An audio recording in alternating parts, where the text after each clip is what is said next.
الحمدللہ والصلاۃ والسلام علی رسول اللہ وعلی آلہ واصحابہ ومن والہ۔ سب سے پہلے تو میں آپ سب کا شکریہ ادا کرتا ہوں کہ آپ ہماری دعوت پر یہاں تشریف لائے، اور جو ہمارے طلباء ہیں ان کے لیے بھی یقیناً یہ ایک اہم موقع ہے پاکستان کے آئین کے متعلق، اور بالخصوص جو 26ویں ترمیم ہوئی ہے اس کے متعلق اس موضوع پر جو اس خصوصی خطبے کے لیے ہم نے دعوت دی ہے بیرسٹر ڈاکٹر عدنان خان کو، تو وہ اس موضوع پر مہارت بھی رکھتے ہیں، تجربہ بھی رکھتے ہیں، اور بہت گہری نظر بھی رکھتے ہیں، اور عملی طور پر جد و جہد کا وہ حصہ بھی ہیں۔ جیسے ابھی سردار علی یوسف زئی صاحب آپ کے سامنے پیش کر رہے تھے اس سلسلے کا پس منظر کہ 2023 میں جب پاکستان کے آئین کے 50 سال پورے ہو رہے تھے اور اس سلسلے میں گولڈن جوبلی تقریبات کا سلسلہ چلا تھا، تو ہم نے بھی یہاں شفا تعمیر ملت یونیورسٹی میں شعبہ شریعہ و قانون کے تحت خصوصی خطبات کا سلسلہ شروع کیا تھا، اور اس میں پہلے خطبے کے لیے جسٹس قاضی فائز عیسیٰ صاحب کو ہم نے زحمت دی تھی، جو اس وقت سپریم کورٹ کے سینئر یونی جج تھے، اور انہوں نے گفتگو کی تھی کافی تفصیلی اس موضوع پر کہ آئین قومی وحدت کے لیے کیسی بنیاد فراہم کرتا ہے، اور کیسے آئین پر عمل کر کے ہم ایک متحد قوم کی صورت اختیار کر سکتے ہیں۔ اس کے بعد دوسرے خطبے کے لیے ہم نے سینیٹر رضا ربانی صاحب کو زحمت دی تھی، اور انہوں نے 18ویں ترمیم پر گفتگو کی تھی اور صوبائی خود مختاری پر، کیونکہ 18ویں ترمیم جس پارلیمان نے منظور کی اور پھر پارلیمان نے جو اس کے لیے خصوصی کمیٹی بنائی تھی، تو سینیٹر رضا ربانی صاحب اس کمیٹی کو چیئر کر رہے تھے، اور وہ پورا پروسیس ان کے ذریعے نگرانی ہوا تھا، اور ایک طرح سے وہ اس ترمیم کے خالق تھے۔ تو انہوں نے کافی تفصیل سے 18ویں ترمیم سے پہلے کی صورتحال، پھر 18ویں ترمیم کے ذریعے کیسے صوبائی خود مختاری کو یقینی بنانے کی کوشش کی گئی، اور کیسے وفاق کو مضبوط کرنے کی کوشش کی، اور پھر کچھ مسائل جو اس کے باوجود رہ گئے تو اس پر انہوں نے کافی تفصیلی گفتگو کی۔ تیسرے خطبے کے لیے پھر ہم نے جناب حامد خان صاحب senior advocate supreme court of Pakistan کو زحمت دی تھی، اور انہوں نے پاکستان میں قانون کی حکمرانی اور بنیادی حقوق کے تحفظ پر تفصیلی گفتگو کی تھی کہ اس راہ میں کیا رکاوٹیں ہیں، کیا مسائل ہیں، ہمارا آئین کیسے بنیادی حقوق کی ضمانت دیتا ہے، تحفظ فراہم کرتا ہے، سسٹم کیسے کام کرتا ہے، اور اس کو کیسے بہتر کرنے کی ضرورت ہے۔ چوتھے خطبے کے لیے ہم نے سینیٹر مشتاق احمد خان صاحب کو زحمت دی تھی، اور انہوں نے یہاں آ کر تفصیل سے بتایا کہ پاکستان کے آئین کے تحت غیر مسلموں کی کیا قانونی آئینی حیثیت ہے اور ان کے کیا حقوق ہیں جو ہمارے آئین نے، ہمارے نظام نے ان کو دیے ہوئے ہیں۔ تو اسلامی جمہوریہ پاکستان میں غیر مسلموں کے حقوق، اس پر انہوں نے کافی تفصیلی گفتگو کی۔ پانچویں خطبے کے لیے ہم نے Syed Ahmed Hassan Shah advocate supreme court of Pakistan کو بلایا تھا، اور انہوں نے اعلیٰ عدلیہ میں، ہائی کورٹس میں اور سپریم کورٹ میں ججوں کی تعیناتی اور اسی طرح ججوں کی برطرفی کا جو طریقہ تھا اس وقت، اور اس میں کیا تبدیلیاں ہونی چاہیے، تو اس پر انہوں نے اپنی آراء کا اظہار کیا تھا۔ بیچ میں پھر مجھے سپریم کورٹ میں کام کی ذمہ داری دی گئی، جیسے آپ جانتے ہیں، تو وہ سلسلہ رک گیا، اور اب ہم نے اسے دوبارہ جوڑا ہے، اور اس کے لیے ہم جو آج پہلا لیکچر ہے تو اس کے لیے ہم نے دعوت دی ہے جناب بیرسٹر ڈاکٹر عدنان خان کو۔ ڈاکٹر عدنان کے ساتھ ہمارا بہت پرانا تعلق ہے، ربع صدی سے زیادہ کا، یعنی چوتھائی صدی سے زیادہ کا، اور یہ جو 25 سال سے زائد کا عرصہ ہے، اس میں اس آدمی نے جس طرح مختلف طریقوں سے قانون کی حکمرانی کے لیے جدوجہد کی ہے، وہ ایک طویل داستان ہے۔ ان کی عمر بہت کم ہے، اور اس کم عمری میں انہوں نے بہت بڑے بڑے کام کیے ہیں۔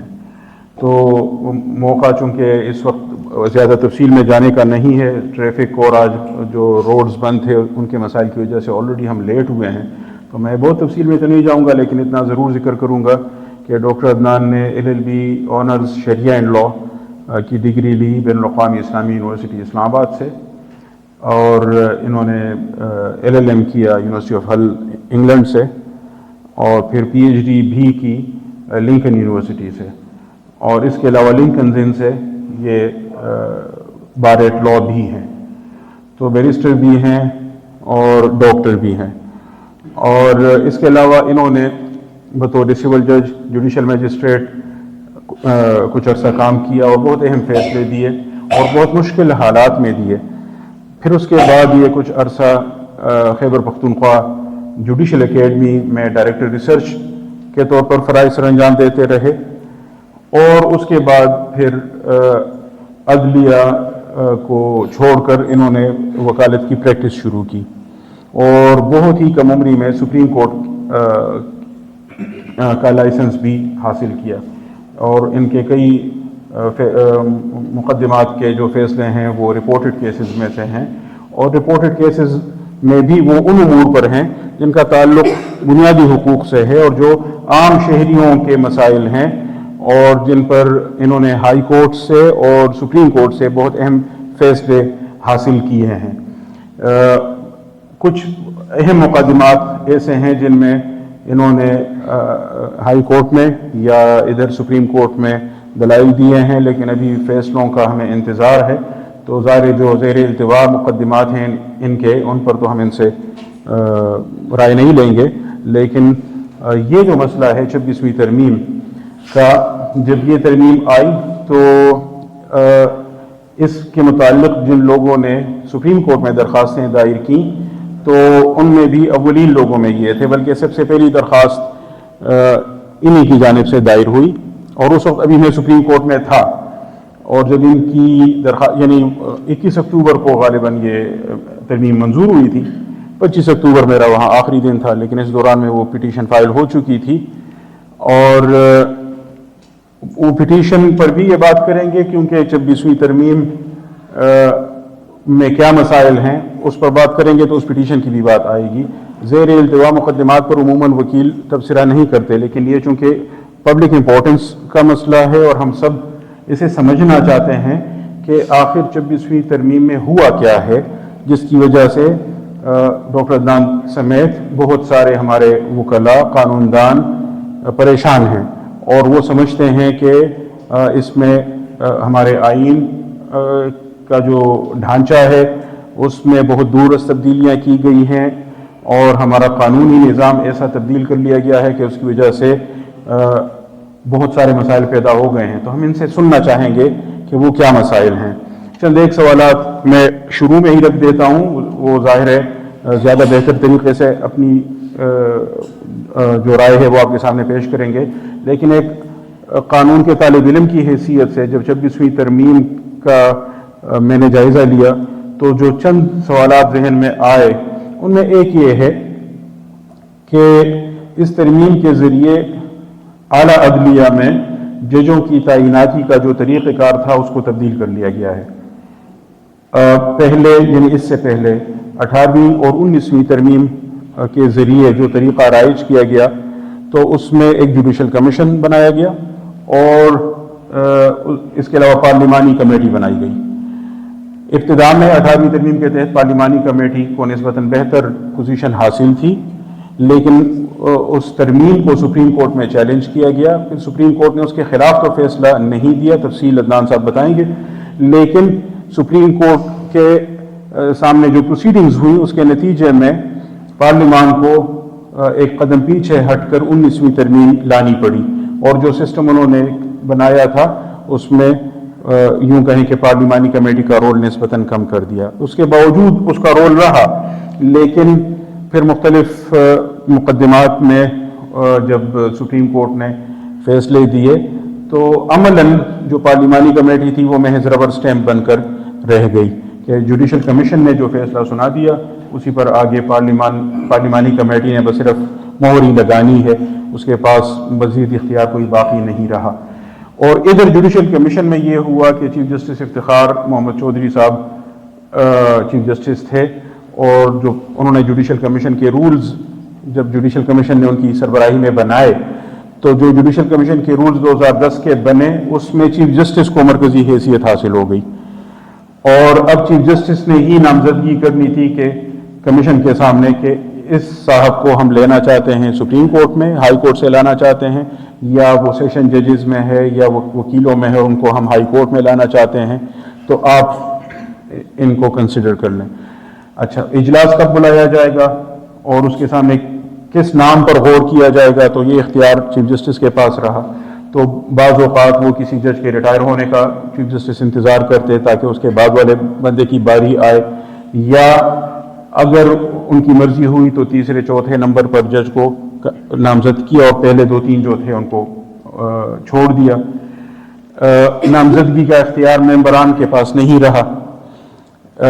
اس کے نتیجے میں کئی مسائل پیدا ہوئے اور لوگ یہ سمجھتے ہیں کہ اپنی مرضی کے ججز لانے کے لیے مختلف طریقوں سے کوششیں کی گئیں۔ پھر شاید کچھ مسئلہ یہ بھی ہوا کہ سپریم کورٹ نے مختلف مواقع پر جس طرح کے فیصلے دیے تو اس سے حکومت نے یہ سمجھا کہ سپریم کورٹ اپنے دائرۂ کار سے آگے بڑھ رہی ہے، پارلیمان نے یہ سمجھا کہ اس کے اختیار پر تجاوز کیا جا رہا ہے۔